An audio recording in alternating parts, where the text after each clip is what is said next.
Along the jagged coastline of South Carolina, tucked between the marshlands where no official records could ever reach, a network of hidden coves operated for nearly 40 years without appearing on a single customs ledger.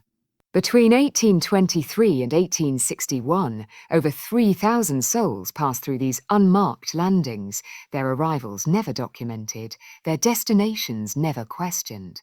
The federal government had outlawed the transatlantic slave trade in 1808, but in the salt-heavy air of those secret shores, the law meant nothing. What makes this story different is not the crime itself, but the man who survived long enough to expose it and the brutal price his testimony demanded.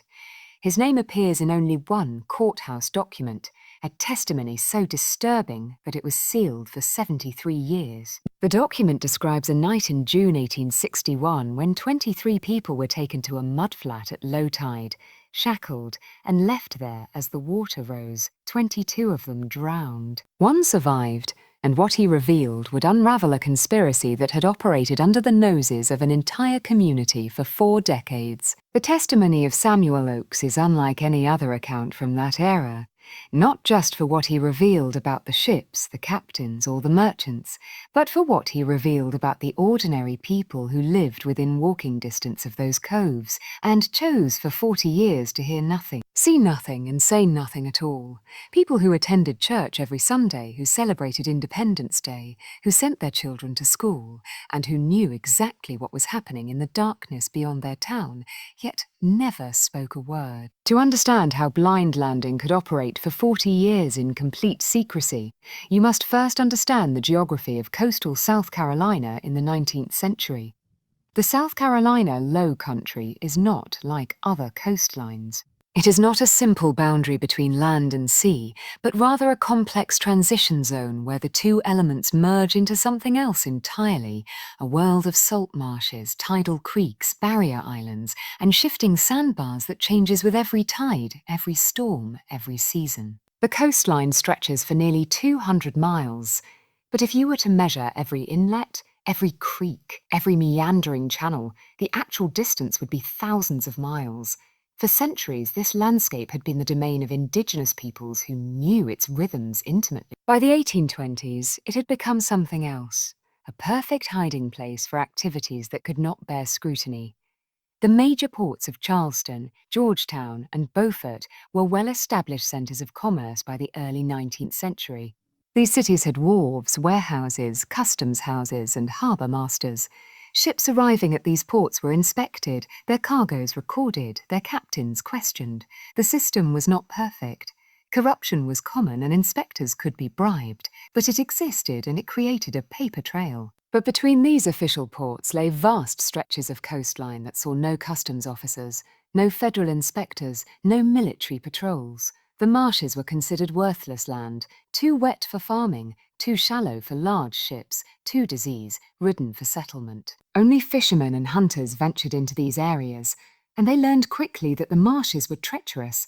Channels that were navigable at high tide became impassable mudflats at low tide. Sandbars appeared and disappeared. Storms could alter the entire geography overnight. For anyone who didn't know these waters intimately, the low country marshes were a maze with no exit. But for those who had grown up on these tides, who had learned from childhood to read the subtle signs of current and depth, the marshes were navigable, and they offered countless hidden approaches to the mainland. Blind Landing was located in one of the most isolated sections of this coastline, approximately 37 miles north of Charleston and 8 miles south of Georgetown. The nearest town was Ashfield, population 312 according to the 1830 census. Ashfield sat 4 miles inland, connected to the coast by a single rutted road that was barely passable in wet weather. The road wound through pine forests and cypress swamps before reaching the coast, and there were no settlements along its length, just empty woodland and the occasional abandoned rice field. The cove itself was crescent-shaped, perhaps 400 yards wide at its mouth, narrowing to less than 100 yards at its inland terminus. Ancient live oaks surrounded the cove, their branches draped with Spanish moss that hung like grey curtains. During the day, the cove looked picturesque, almost peaceful. The water was dark and still, reflecting the sky like a mirror. Herons waded in the shallows, The only sounds were the rustling of leaves and the distant cry of marsh birds. But at night, the cove became something else. The darkness under the oak canopy was absolute. The sounds of the marsh, the splash of fish, the calls of night birds, the rustling of creatures in the undergrowth, created an atmosphere of primal unease. And when the tide went out, the mudflats emerged, vast expanses of slick, treacherous mud that seemed to swallow light itself. The channel that led to Blind Landing from the open ocean was the key to its secrecy. The channel was barely 6 feet deep at high tide, invisible to anyone unfamiliar with the local waters. It wound through the marsh in a serpentine path, doubling back on itself, splitting into false channels that led nowhere. A ship captain attempting to navigate it without local knowledge would almost certainly run aground. But for those who knew the route, who had memorized every turn, every landmark, every subtle shift in the colour of the water that indicated depth, the channel was a hidden highway. The men who ran Blind Landing had grown up on these waters. They were sons of fishermen and coastal traders, men who had spent their childhoods learning to read tides and currents the way other children learn to read books. They knew that the channel was navigable only during a 3-hour window around high tide. They knew which phases of the moon produced the highest tides. They knew how to read the weather and predict when conditions would be favourable for a landing. And they knew that if they timed everything correctly, a ship could anchor 3 miles offshore, send smaller boats through the channel to Blind Landing, unload their cargo, and be gone before dawn, leaving no trace except footprints in the mud that the next tide would erase. The town of Ashfield was, by all appearances, an ordinary southern community in the antebellum era. It had been founded in 1798 by a group of settlers from the Virginia Piedmont who had purchased land grants in South Carolina.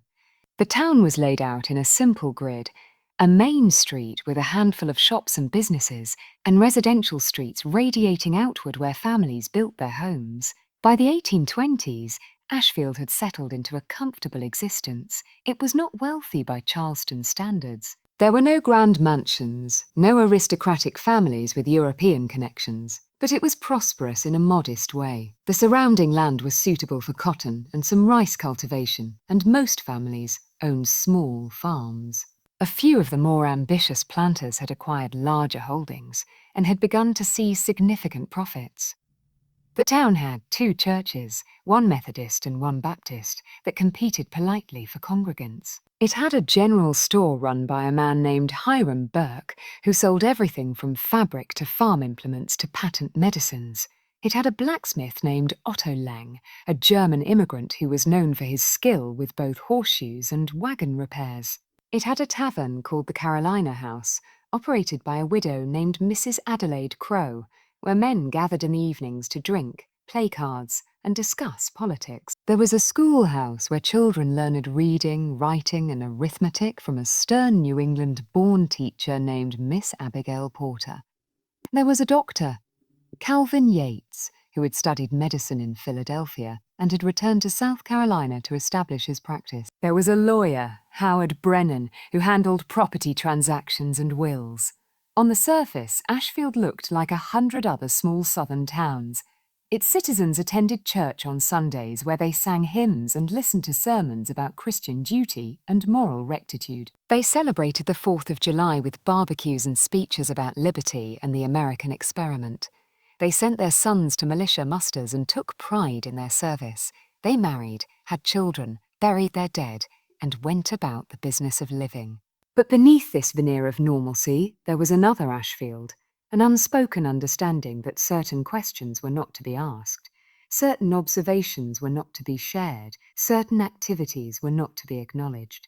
The arrangement had begun almost by accident. In 1823, a ship captain named Marcus Dane had approached a planter near Ashfield about purchasing labourers. Dane explained that he could provide workers at prices significantly below the market rate, but the transaction would have to be conducted discreetly. The planter, a man named William Cobb, understood immediately what Dane was offering. People who had been transported illegally from Africa in violation of the 1808 prohibition. Cobb had wrestled with the decision for perhaps an hour. He was not a particularly religious man, but he considered himself moral. He had never questioned the institution of slavery. It was the foundation of his livelihood, after all. But he had always told himself that he was not personally responsible for the Atlantic trade. He purchased his labourers through reputable dealers who assured him that they were domestic-born or had been imported legally before 1808. But Dane's offer was compelling. The price was less than half of what Cobb would pay through legitimate channels, and Dane assured him that the transaction could be conducted in complete secrecy. No paperwork, no witnesses, no risk of prosecution. Cobb agreed, and in doing so, he made a choice that would define Ashfield for the next 4 decades. The first landing at Blind Landing took place on a moonless night in September 1823. Dane's ship anchored offshore and smaller boats brought 17 people through the channel to the cove. Cobb was waiting with 2 wagons. The transaction took less than an hour. Money changed hands. The people were loaded into the wagons, hidden beneath false floors covered with sacks of rice. And by dawn, Cobb's new workers were on his plantation and Dane's ship was gone. It had been remarkably easy, and that ease was seductive. Within a year, Dane had approached other planters in the area. Some refused, either out of moral objection or fear of prosecution, but enough agreed that Blind Landing became a regular operation. Dane was careful. He never brought more than 20 or 30 people at a time, and he spaced the landings months apart. He varied the timing, sometimes arriving in spring, sometimes in fall. He used different ships, different crews. He never followed a predictable pattern. The planters who purchased from Dane formed an informal network. They never discussed the arrangement openly, even among themselves, but they understood that their mutual interest required mutual silence. If one of them were caught, if federal authorities began investigating, it would endanger them all. And so a culture of silence took root in Ashfield.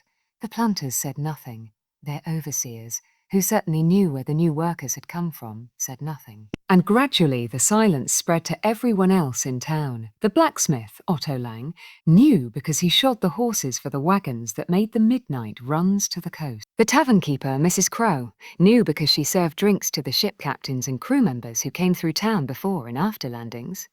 The merchant Hiram Burke knew because he sold provisions, rope, canvas, chains to men who paid in cash and asked no questions. The doctor Calvin Yates knew because he was occasionally called to treat injuries or illness among the newly arrived, and he recognized immediately that these people had just come off a ship. Each of them made a choice, conscious or otherwise, to say nothing, and each of them benefited directly or indirectly from the operation. Lang's business prospered. Mrs. Crow's tavern became the most profitable establishment in town. Burke expanded his store. Yates treated more patients and earned more fees. The silence was not enforced through threats or violence, at least not in the beginning. It was maintained through something more subtle, a collective understanding that prosperity depended on discretion and that breaking the silence would harm everyone. The planters who purchased through Blind Landing had lower labour costs and higher profits. The businesses that served those planters thrived. Even the townspeople who were not directly involved benefited from the general economic growth. By the 1830s, Blind Landing had become an institution. The landings happened 3 or 4 times a year, regular enough to be relied upon, but infrequent enough to avoid detection. The operation had expanded beyond Marcus Dane. Other ship captains had learned of the arrangement and begun using Blind Landing themselves, and the network of complicit planters had grown to include men from 3 counties. The people of Ashfield told themselves that they were not personally responsible. They were not the ones bringing ships from Africa. They were not the ones purchasing the people who came off those ships. They were simply going about their lives, running their businesses, supporting their families. If they happened to profit in small ways from activities they didn't directly participate in, well, that was not the same as being guilty. It was a comfortable lie, and they clung to it for 40 years. Samuel's life before his capture exists in his memory as fragments, pieces of a shattered mirror that he could never quite reassemble. He was born in a village whose name he would spend decades trying to recall. In his testimony before Congress in 1898, he said only, "I remember the sound of the name, the way it felt in my mouth, but the word itself is gone. It is as if that part of my mind was cut away." What he did remember was that the village was several days' walk from the coast. situated near a river whose waters ran clear over smooth stones. The houses were built of mud brick and thatch. His father had been a craftsman who worked with iron, forging tools, and ornaments. His mother had died when he was young. He could not remember how, and he had been raised by his father and his father's younger brother. The village was prosperous, or at least Samuel remembered it that way. They grew yams, cassava, and millet.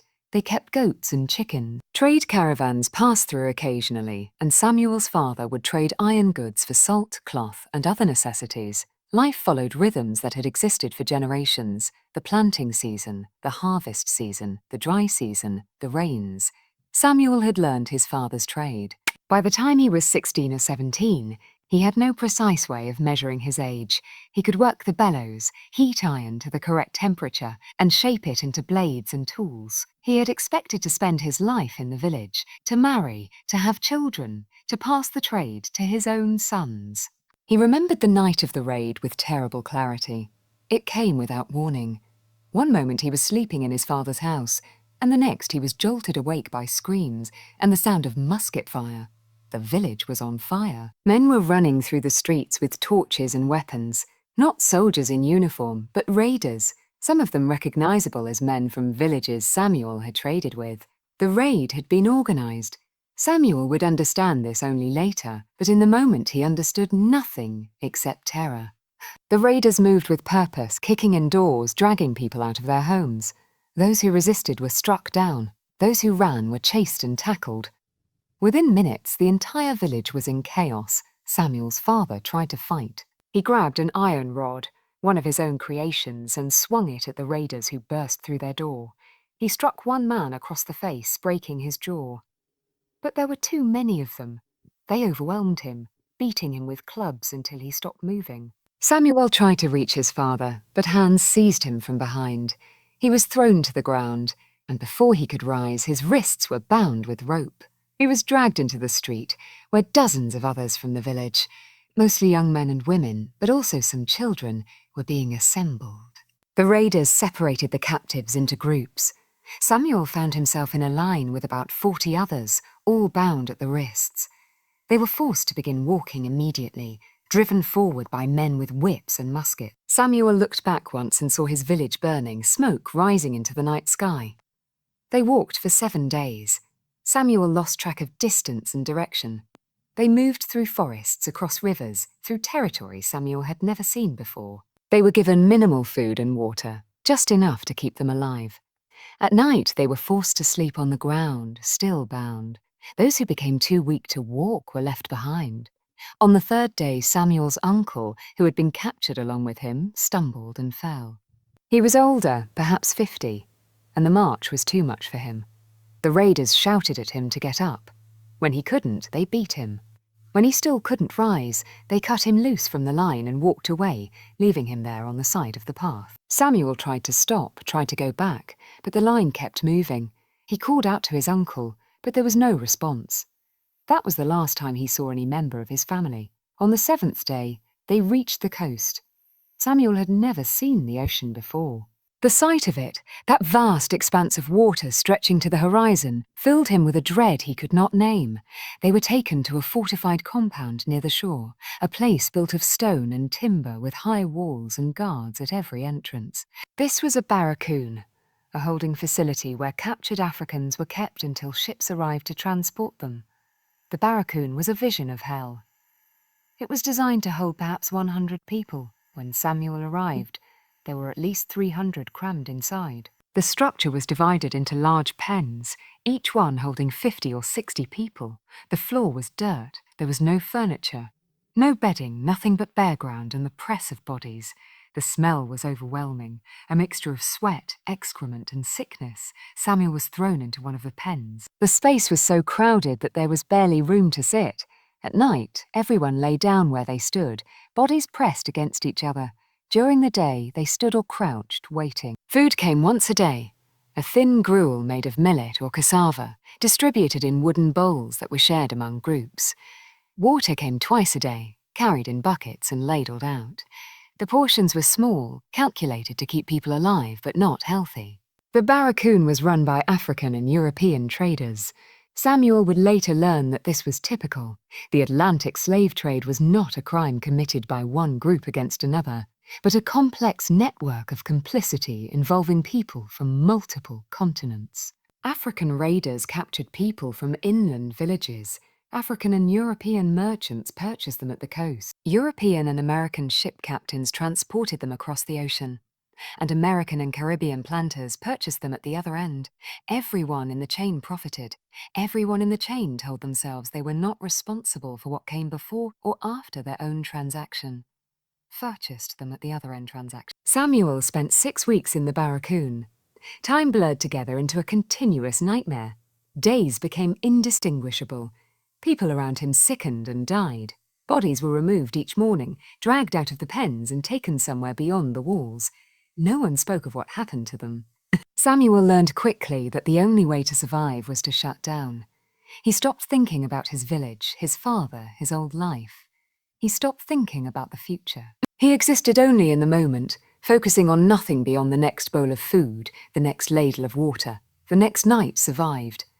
Then one morning, the gates of the barracoon opened and guards began shouting orders.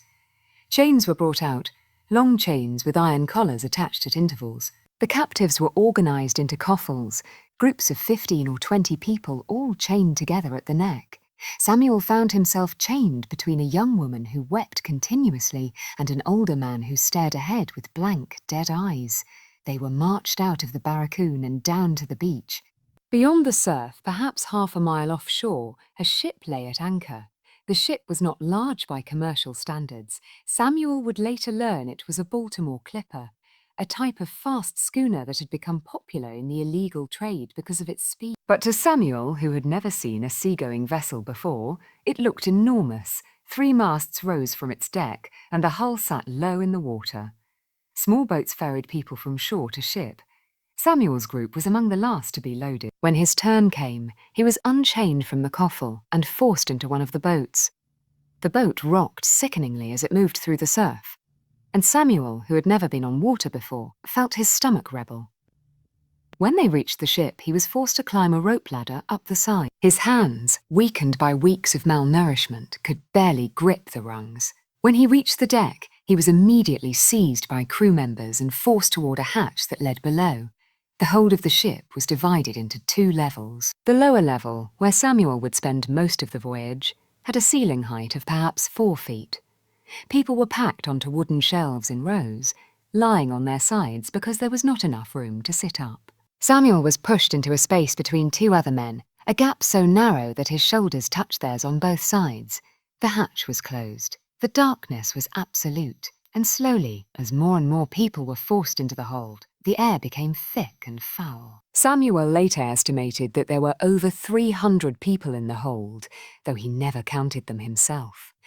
The number came from the ship's manifest, a document that would eventually be seized by British naval officers in 1867 and placed into archives. The manifest listed the ship as the Mariposa, registered in Baltimore, captained by a man named Leonard Voss. The manifest declared the ship's cargo as palm oil and ivory. In reality, there was no palm oil and no ivory, only people. The voyage across the Atlantic, what historians would later call the Middle Passage, took 43 days. Samuel would not learn this number until years afterward. During the voyage itself, he had no sense of time. There was no day or night in the hold, only continuous darkness broken occasionally when the hatches were opened, and light flooded in. He remembered very little of the crossing. His mind, unable to process the horror of the conditions, simply shut down. He entered a state that was not quite consciousness and not quite unconsciousness, a grey limbo where time ceased to have meaning. The conditions in the hold were beyond description. The ceiling was so low that sitting up was impossible. People lay on their sides, packed so tightly that movement was impossible. The air was thick with the smell of sweat, vomit, excrement, and death. Disease spread rapidly through the hold: dysentery, fever, infections. People died every day, their bodies remaining in place until the crew opened the hatches and removed them. Food came once a day, when weather permitted. The hatches would open and buckets would be lowered containing a mixture of rice or beans and water cooked into a tasteless mash. People ate with their hands, scooping the food from communal buckets.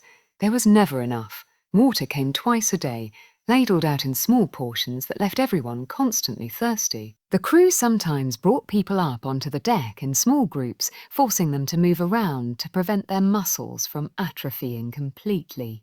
These moments on deck were the only time Samuel saw daylight during the crossing. He would stand on the rolling deck, his legs barely able to support him, and stare at the endless ocean surrounding the ship. The vastness of it filled him with despair. They were utterly alone, surrounded by water in every direction, with no hope of escape or rescue. The worst moments came during storms. The ship would pitch violently, and in the hold, people would be thrown against each other and against the wooden walls. Water would pour through the seams in the deck above, soaking everyone below. The sounds were terrifying. The creaking of the ship's timbers, the howling of wind, the thunder of waves crashing against the hull. Samuel was certain during those storms that the ship would sink, and they would all drown, trapped in the darkness of the hold.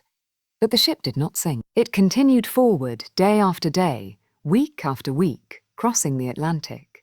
Samuel later testified that he remembered the exact moment when he decided he was already dead. It was during the 3rd or 4th week, he wasn't sure which. The man lying next to him had died during the night, and his body had not yet been removed. Samuel was lying pressed against a corpse, and he understood with sudden clarity that there was no meaningful difference between them. He was dead in every way that mattered. His body was still functioning, but the person he had been, the young man who had worked with his father, who had lived in a village with a name he could no longer remember, was gone. The realization was oddly comforting. If he was already dead, then there was nothing more to fear. He would carry that feeling with him for the rest of his life, a fundamental disconnect between his body and his sense of self. Even decades later, living in Philadelphia with a family and a trade, part of Samuel Oakes believed he had died in that ship's hold in 1859, and that everything afterward was an epilogue. The Mariposa approached the South Carolina coast on a moonless night in September 1859. Captain Leonard Voss had made this run 8 times before, and he knew the protocols precisely. The ship never approached during daylight. It never came close to Charleston or Georgetown, where patrol boats might spot it.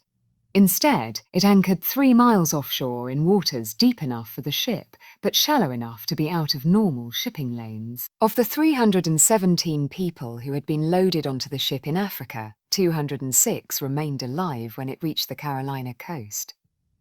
The bodies of the others had been thrown overboard during the crossing, committed to the ocean without ceremony or record. The survivors were brought up from the hold in groups. Samuel remembered emerging onto the deck and breathing fresh air for the first time in over a month.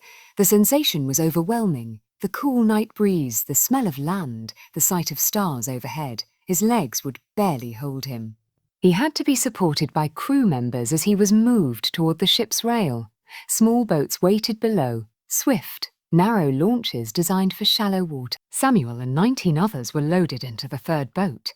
They sat on the bottom of the boat, packed together, as crew members began rowing towards shore. The journey to Blind Landing took perhaps an hour. Samuel could see nothing in the darkness except the faint outline of trees against the sky. He could hear the sound of oars cutting through water, the cry of night birds, the splash of fish. The air was heavy with humidity and the smell of salt marsh, mud, rotting vegetation and brine. When the boat finally scraped onto the mud flat at Blind Landing, Samuel was pulled out and forced to wade through knee-deep water to reach solid ground. His legs, weakened by 6 weeks of immobility, collapsed under him. He fell face first into the mud. Hands grabbed him and hauled him upright, dragging him toward the trees. There were men waiting on shore with lanterns. Samuel caught only brief glimpses of them. White men in rough clothing, speaking English in low voices. They moved with practiced efficiency, directing the new arrivals into wooden pens that had been constructed just beyond the tree line. The pens were crude structures.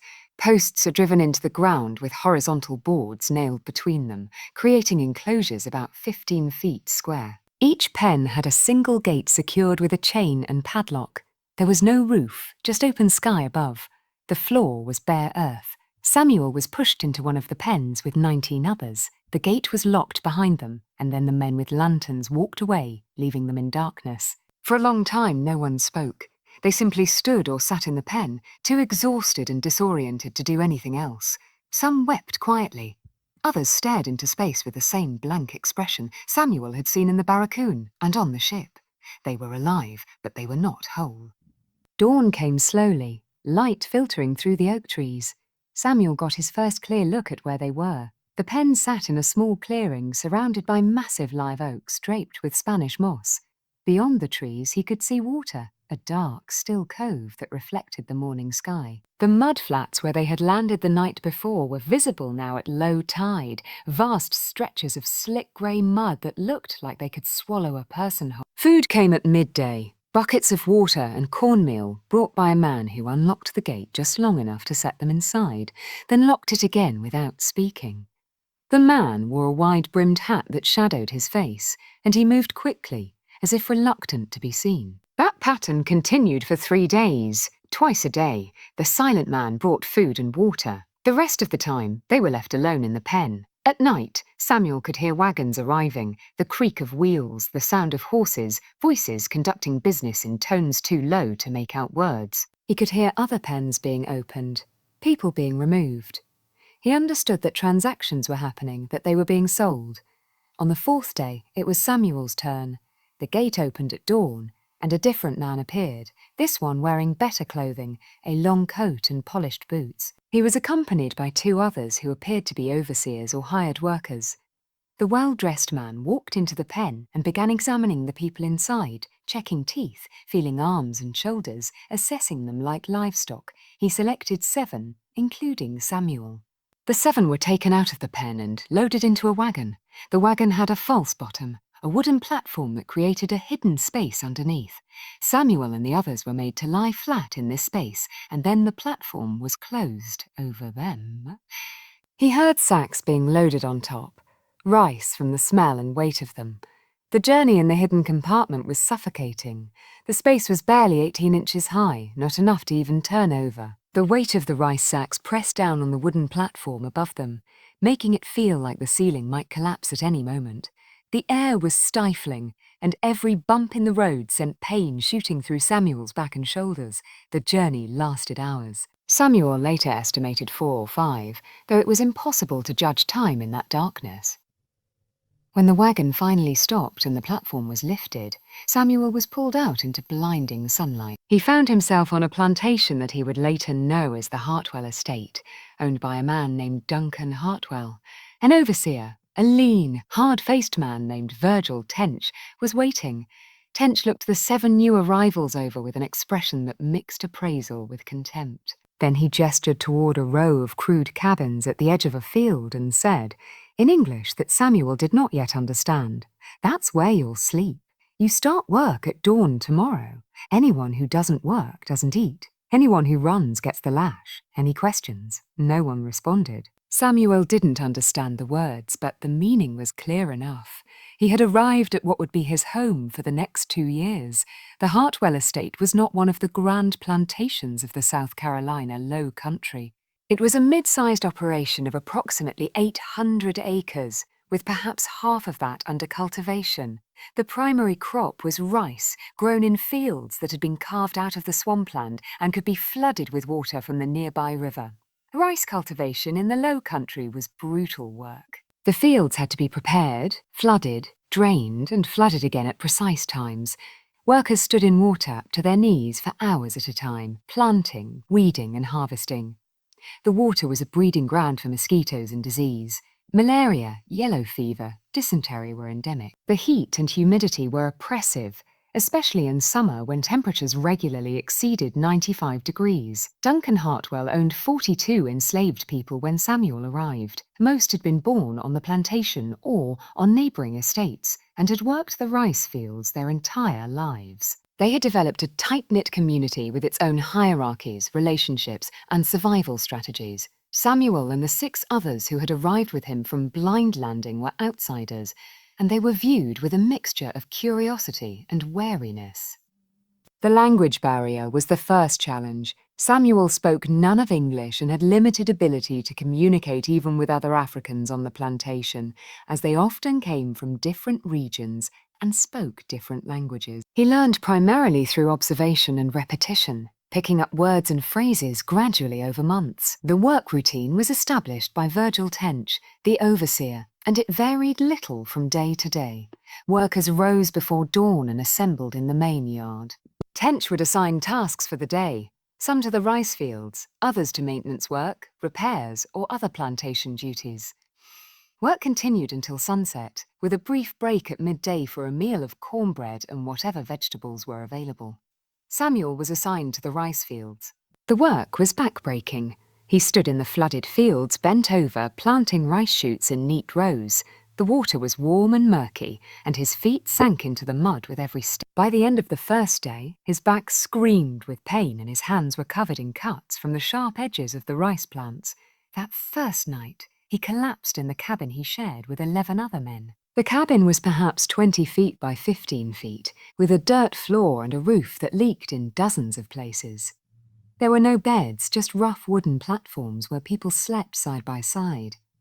There was no furniture, no privacy, no comfort. An older man in the cabin, someone who had been on the plantation for decades, spoke to Samuel in a mixture of English and gesture. Samuel understood enough to know the man was offering advice. Keep your head down, do the work, don't attract attention. The overseer, Virgil Tench, was known for his use of the whip, and he had no tolerance for anyone he perceived as slow or defiant. Samuel followed that advice. He learned the rhythms of the work, the expectations, the unspoken rules. He learned to judge Tench's moods.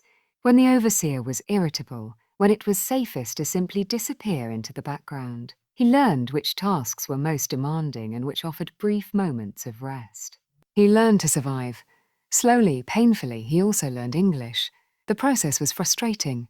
Words that seemed simple to native speakers were impenetrable mysteries to Samuel. Grammar made no sense. Pronunciation was impossible. English had sounds that didn't exist in his native language, and his attempts to reproduce them often resulted in mockery or incomprehension. But gradually, understanding came. After 6 months, he could follow simple instructions. After a year, he could hold basic conversations. After 18 months, he was functionally fluent, though he spoke with a heavy accent that would remain with him for the rest of his life. As his language skills improved, Samuel began to understand more about the plantation and the people around him. He learned that the Hartwell estate was relatively new. Duncan Hartwell had purchased the land only 12 years earlier and had built the plantation from scratch. He learned that Hartwell was ambitious, always looking for ways to expand his acreage and increase his profits. And he learned that Hartwell was known to purchase workers through unconventional channels, meaning blind landing. Samuel also learned that he and the 6 others who had arrived with him were not the first from blind landing to come to the Hartwell estate. There had been others before them, though not many remained. Some had died from disease or injury, others had been sold to different plantations, and a fee, this was spoken of only in whispers, had disappeared in circumstances that no one wanted to discuss. An older woman named Hannah, who worked in the plantation kitchen, was one of the few people willing to talk openly with Samuel about the reality of their situation. She had been born on a different plantation and sold to Hartwell 10 years earlier. She was perhaps 50 years old. Though she looked older, her face lined and her hands gnarled from decades of work. One evening, after Samuel had been on the plantation for about a year, Hannah spoke to him while they were both drawing water from the well. She kept her voice low, glancing around to make sure no one else was listening. "You came through the landing, didn't you?" she said. Samuel hesitated, then nodded. He had never spoken of it openly, but Hannah clearly knew. "I thought so," she said. "You got that look. The ones who come through there always do." She paused, her eyes distant. "I knew a man once, came through there maybe 8 years ago. Good man, hard worker. But he asked too many questions, wanted to know where he was, how he got here, whether there was a way to get word back to his family in Africa." Overseer heard him talking, told Mr. Hartwell. One night they took him away. Said they were moving him to a different plantation, but nobody ever heard of him again. Samuel felt a chill run through him. What happened to him? Hannah shook her head. "Don't know, but I'll tell you what I think. I think that when they bring people through that landing, they don't want anyone who might talk, anyone who might cause trouble or draw attention. And if someone becomes a problem, She didn't finish the sentence. Samuel absorbed this information in silence. It confirmed what he had already begun to suspect. His presence on the Hartwell estate was illegal, and Duncan Hartwell had a vested interest in making sure that fact never became known. If Samuel caused trouble, if he tried to contact authorities, if he did anything that might expose Hartwell's use of blind landing, he would simply disappear. The realization was chilling, but it was also clarifying. Samuel understood now that his survival depended on invisibility. He needed to be quiet, compliant, unremarkable. He needed to blend in, to become just another worker in the fields, indistinguishable from the others. And so that's what he did. For 2 years, Samuel Oakes became invisible. The news of Fort Sumter's surrender reached the Hartwell plantation on April 15, 1861. An overseer rode in from Ashfield with a newspaper, and within hours, everyone on the plantation knew the war had begun. The reaction among the white population was jubilation. Duncan Hartwell hosted a celebration at the main house, inviting neighbouring planters and their families. They drank toasts to the Confederacy, to South Carolina, to their new nation and its future. In town, young men lined up to enlist in militia companies, eager to prove themselves in what they were certain would be a short, glorious conflict. Among the enslaved population, the reaction was more complex and carefully hidden. No one dared express hope openly. Hope was dangerous, and the consequences for showing it could be severe. But privately, in quiet conversations in cabins after dark, people whispered about what the war might mean. Would the Union win? Would that mean freedom? How long would the war last? Would it reach South Carolina? The questions had no answers, but simply asking them created a sense that change might be possible. Samuel listened to these conversations, but said little. He had learned caution, and he knew better than to voice any opinions that might be reported back to the overseers or to Hartwell himself. But he felt something shift inside him, a tiny ember of possibility that had been dormant since the night he arrived at Blind Landing. The war brought immediate changes to the plantation. Duncan Hartwell's 2 oldest sons enlisted in a Confederate regiment and left for training. Several of the white overseers also enlisted, leaving the plantation short-handed. Hartwell hired replacements, older men or those deemed unfit for military service, but the atmosphere changed. There was a sense of disruption, of normal routines coming undone. More significantly, the war disrupted the operations at Blind Landing. Union naval blockades were being established along the southern coast, and the risk of interception for any ship attempting an illegal crossing from Africa had increased dramatically. Federal authorities, previously lax in enforcing the 1808 prohibition, were now paying closer attention to coastal activity. In late May 1861, about 6 weeks after Fort Sumter, a meeting was held at the Carolina House Tavern in Ashfield. The participants included Duncan Hartwell, several other planters who had used Blind Landing services, and a man named Cornelius Vance, who had been the primary coordinator of operations at the Cove for over a decade. The meeting was held in a private room behind closed doors, but the tavern keeper, Mrs. Adelaide Crowe, heard enough through the walls to understand what was being discussed. Blind Landing needed to be shut down permanently. The risks were too great, but there was a problem: evidence. The physical structures at Blind Landing could be dismantled and burned. Documents could be destroyed. But there remained a more difficult form of evidence: the people who had passed through Blind Landing and now worked on plantations throughout the region. Most of them had been on their respective plantations for years by this point. They had integrated, learned English, formed relationships. They were indistinguishable from others who had been born into slavery or purchased through legal channels. They posed minimal risk. But there was a subset, those who had arrived most recently, particularly within the last 3 or 4 years, who might still be identifiable as illegal imports. These were people who still spoke limited English, who had no established connections, who might be questioned if federal authorities ever came looking. The decision made at that meeting in May 1861 was never recorded in writing.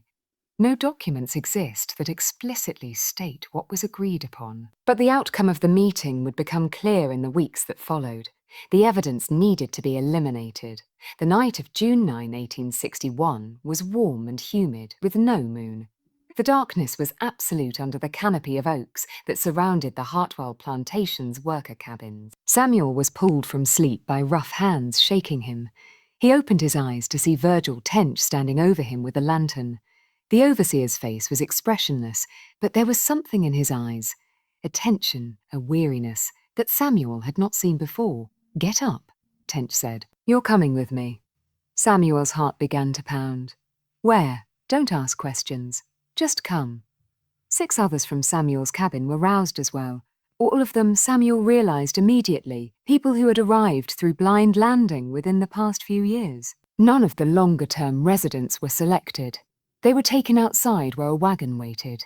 Similar scenes were playing out at other cabins. More people were being gathered. Samuel counted at least 20 in total, possibly more. All of them shared the same characteristics.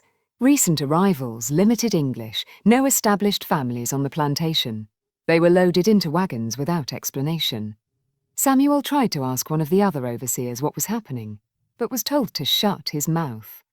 The wagons began to move, leaving the plantation and heading toward the coast. The journey took perhaps 2 hours. No one spoke. The only sounds were the creaking of wagon wheels, the clopping of horses' hooves, and the night sounds of the low country. Frogs, insects, the distant call of an owl. Samuel's mind raced. Where were they being taken? Were they being sold to a different plantation? Were they being moved somewhere safer because of the war? Or was it something else? Something darker? He remembered Hannah's words from a year earlier. One night they took him away. Said they were moving him to a different plantation, but nobody ever heard of him again. The wagon stopped. Samuel was pulled out and found himself in a place he recognized, though he had not been fully conscious the first time he saw it. The shape of the live oaks, the smell of the salt marsh, the darkness of the water. This was blind landing. The tide was out. The mudflats stretched endlessly into the darkness, visible only as a slightly lighter shade of black against the surrounding night. Several lanterns provided the only illumination, casting wavering circles of yellow light. Overseers from multiple plantations were present, along with a few men Samuel didn't recognize. They worked quickly and efficiently, as if following a rehearsed plan.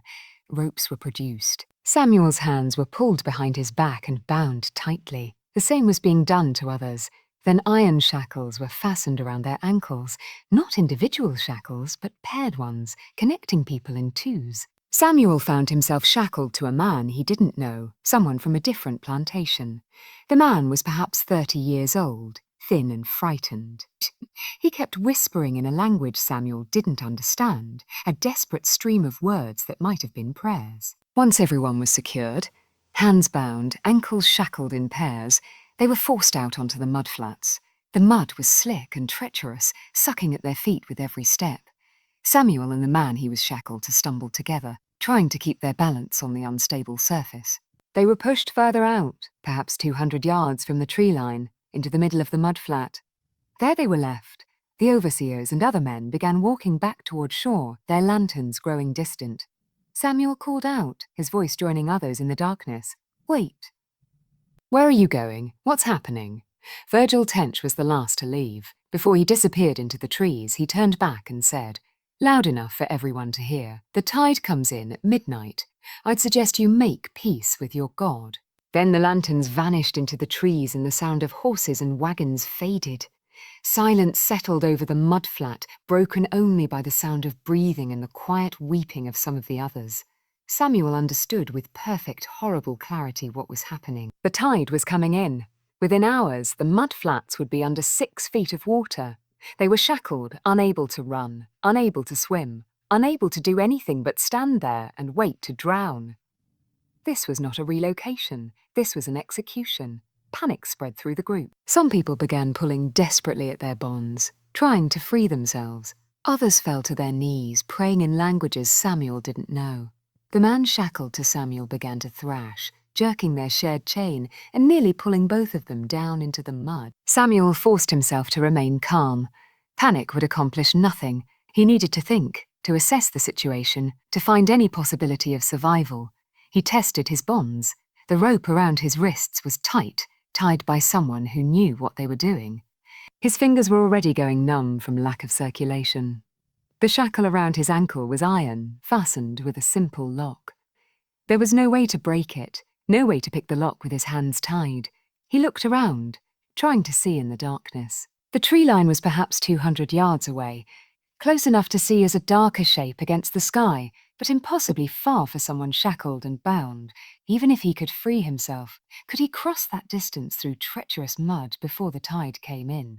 Chetner. The man beside him had stopped thrashing and was now weeping, a continuous stream of tears running down his face. Samuel wanted to say something comforting, but he had no words that would help. Time passed. Samuel didn't know how long, 20 minutes, 30, an hour. There was no way to measure it. But gradually he became aware of a change.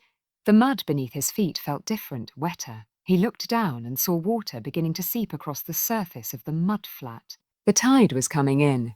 The water rose slowly at first, spreading in a thin sheet across the mud, filling every depression and channel. Within 15 minutes, it was around their ankles. Within 30 minutes, it was at their calves.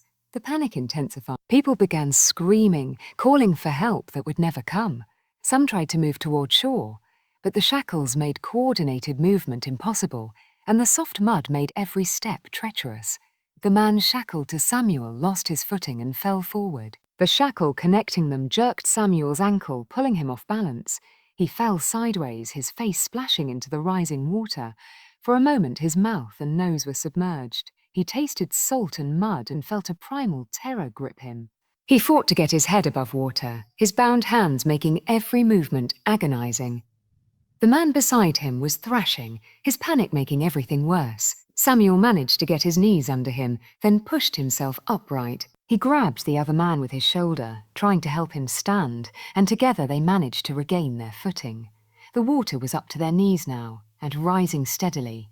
That was when Samuel felt the shackle around his ankle shift. It was a small movement, almost imperceptible, but he felt it. The iron loop had moved slightly against his skin. He twisted his ankle experimentally, and the shackle moved again. Just a fraction of an inch, but movement nonetheless. Hope flared in his chest. The shackle had been fastened hastily, or perhaps the rust had weakened it. Either way, it wasn't as secure as it should have been. Samuel began working his ankle in the shackle, twisting and pulling, ignoring the pain as the iron scraped his skin. The water continued to rise, now at his thighs, but he focused entirely on the shackle. Twist, pull, twist, pull. His ankle was slick with blood now where the iron had torn the skin, but the slickness helped. The shackle moved more freely, sliding up and down his calf. Around him, the sounds of panic were intensifying. The water was at waist level for most of the group now. People were crying out in languages Samuel didn't understand. He could hear prayers, curses, desperate pleas. He kept working the shackle. The man beside him, still connected by the chain, watched with desperate hope.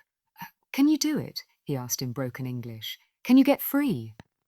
"I don't know," Samuel said honestly. "I'm trying." The water reached his chest.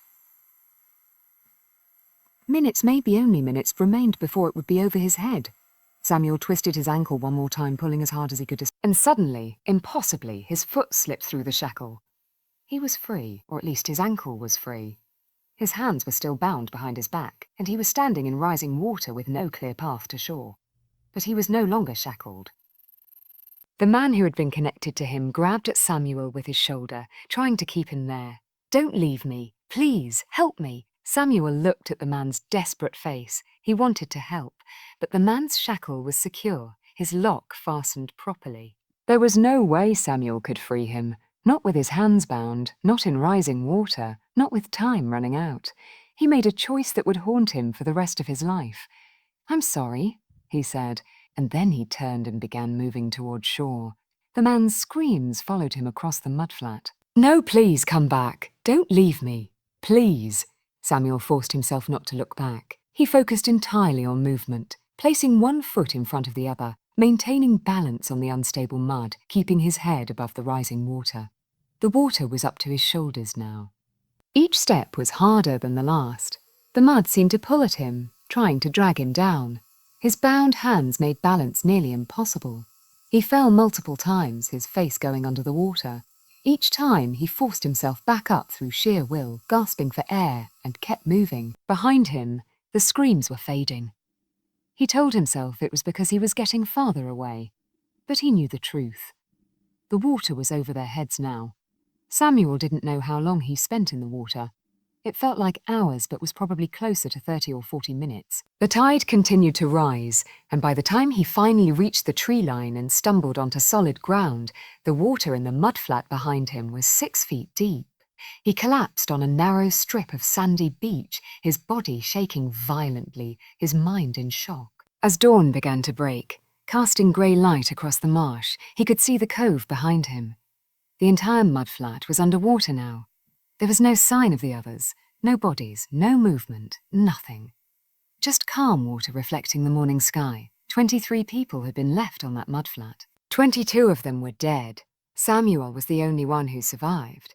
Samuel lay on the sandy beach for perhaps an hour, unable to move. His body was in shock. His mind had shut down, unable to process what had just happened. The sun rose slowly, turning the sky from grey to pale blue, and still he lay there. Eventually, survival instincts took over. He couldn't stay here. Someone might return. They might come looking to make sure everyone was dead. If they found him alive. He forced himself to stand. His legs barely held him. His hands were still bound behind his back, and the ropes had swollen from the water, making them even tighter. His right ankle was a bloody mess where the shackle had torn the skin, and every step sent pain shooting up his leg. But he was alive, and he needed to stay that way. Samuel began moving inland, away from the cove. He had no plan, no destination. He only knew that if he stayed near the coast, near Blind Landing, near any of the plantations where people might recognize him, he would be killed. The forest was thick with undergrowth, palmetto, sawgrass, thorny vines that tore at his skin and clothing. With his hands bound, he couldn't push the vegetation aside or protect himself from branches. He simply walked forward, forcing his way through, leaving a trail of torn fabric and blood. He walked for what felt like hours. The sun climbed higher and the temperature rose. The humidity was oppressive. Sweat soaked his clothing and his mouth became parched. He needed water desperately, but with his hands bound, he had no way to drink, even if he found a stream. By midday, Samuel was staggering. The blood loss from his ankle, combined with dehydration and exhaustion, was taking its toll. His vision began to blur. His thoughts became fragmented. He knew he needed to keep moving, but his body was shutting down. He stumbled into a creek, a narrow stream of clear water running through the forest. He fell to his knees at the water's edge and bent forward, pressing his face into the stream and drinking desperately. The water was cool and sweet, and for a moment it revived him. But when he tried to stand, his legs gave out. He collapsed beside the stream, unable to go any further. He slept, or perhaps passed out, for an indeterminate time. When he woke, it was late afternoon. His body ached everywhere, and his ankle had swollen to nearly twice its normal size. The torn skin was red and inflamed, and he could see the early signs of infection setting in. He needed help. He needed someone to free his hands, to treat his wounds, to give him food and shelter. But who could he trust? If he approached anyone associated with the plantations, anyone who knew Duncan Hartwell or Virgil Tench, anyone who had been complicit in the operations at Blind Landing, they would turn him in or kill him themselves. Samuel forced himself to stand and kept walking. He followed the creek upstream, reasoning that water might lead him to a road or settlement. The forest around him was alive with sounds. Birds, insects, the rustling of small animals in the undergrowth. Every noise made him flinch, convinced that someone was coming after him. As twilight fell, he heard a new sound, the rattle of a wagon on a road. He moved toward the sound and found himself at the edge of a dirt road that cut through the forest. The wagon was perhaps 50 yards away, moving toward him at a steady pace. Samuel faced a choice. He could hide, let the wagon pass, and continue alone through the forest, risking death from infection, starvation, or exposure. Or he could reveal himself and hope that whoever was driving the wagon would help rather than harm him. The choice was made for him. His legs gave out again, and he collapsed at the edge of the road, fully visible. The wagon was close enough now that the driver would certainly see him. The wagon slowed, then stopped. Samuel heard footsteps approaching. He looked up to see a white man, perhaps 50 years old, wearing simple farmer's clothing. The man stared down at Samuel with an expression that was difficult to read. Surprise, certainly, but also something else. Concern, suspicion. What happened to you? The man asked. Samuel tried to speak, but his throat was too dry. Only a croak emerged. The farmer knelt beside him, examining his bound hands and injured ankle. "Who did this?" Samuel found his voice. "Please," he whispered. "Help me!" The farmer looked around as if checking to see if anyone else was watching. Then he made a decision. "Can you stand? Can you get in the wagon?" Samuel nodded. With the farmer's help, he managed to get to his feet and stumbled to the wagon. The farmer helped him into the back, then covered him with a canvas tarp. "Stay quiet," the farmer said. "Don't make a sound until I tell you it's safe." The wagon began moving again, moving again. Samuel lay in the back, hidden under the tarp, and felt the rhythmic jolting of wheels on the rutted road. He had no idea where he was being taken. The farmer might be bringing him to safety, or he might be bringing him back to the authorities, to Hartwell, to Virgil Tench. Samuel was too exhausted to care anymore. He closed his eyes and let the darkness take him. When Samuel woke, he was lying on a narrow bed in a small room. His hands were no longer bound. Clean bandages wrapped his ankle. A blanket covered him, and a cup of water sat on a small table beside the bed. For a moment, he thought he might be dreaming or dead. Then pain flooded through his body, the aching throb of his ankle, the burning of torn skin on his wrists, the deep exhaustion that made every breath feel like effort. He was definitely alive. A door opened, and the farmer who had found him entered. The man was carrying a bowl of what looked like soup or stew. "You're awake," the man said. "Good. I was worried you wouldn't make it through the night. You've been unconscious for almost 18 hours. Samuel tried to sit up, but his body protested. The farmer helped him, propping him against the wall. "My name is Josiah Prout," the man said. "This is my farm, about 12 miles west of Ashfield. I found you on the road yesterday evening." "You want to tell me what happened?" Samuel hesitated. Could he trust this man? Prout had helped him, had cut his bonds and bandaged his wounds, but that didn't necessarily mean he was safe. Prout might still turn him in, might still contact the authorities or Hartwell. But Samuel was too weak to run, too injured to fight. And he realised that if he didn't tell someone what had happened, if he died here without speaking, then the truth of blind landing and the 22 people who had drowned would die with him. So he told Prout everything. He spoke for over an hour, his voice weak and hoarse. He described his capture in Africa, the voyage across the Atlantic, the arrival at Blind Landing. He described the 2 years on the Hartwell plantation. And he described the night of June 9, being taken to the mudflats, the shackles, the rising tide, the desperate struggle to escape. Prout listened without interrupting. His expression remained neutral, but Samuel could see emotions flickering behind his eyes: shock, horror, disbelief, and finally something that looked like anger. When Samuel finished, Prout sat in silence for a long moment. "Do you believe me?" Samuel asked finally. Prout said quietly, "And I believe I need to do something about it."